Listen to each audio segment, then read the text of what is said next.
झूठो के राम जी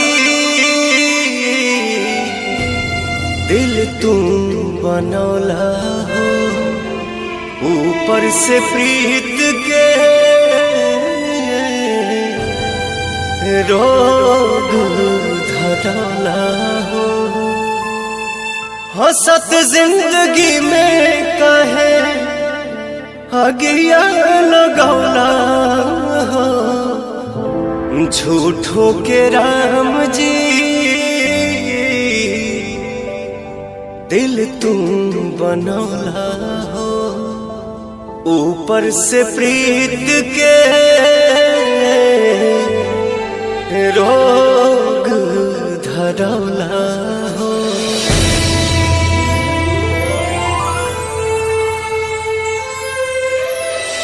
कबो नहीं पूरा भइल प्यार के कहानी, कितना दीवाना मरले कितनी दीवानी।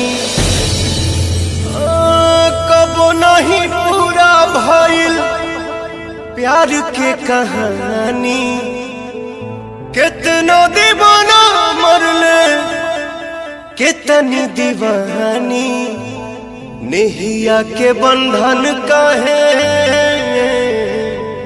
जोड़ के तू रौला हो, हंसत जिंदगी में काहे अगिया लगौला हो।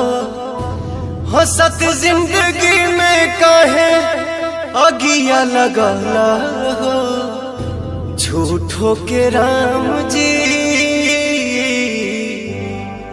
दिल तू बनौला हो, ऊपर से प्रीत के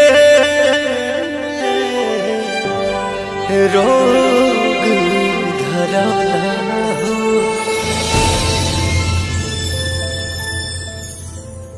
हंसत जिंदगी में कहे अगिया लगौला हो, झूठो के राम जी दिल तुम बनौला।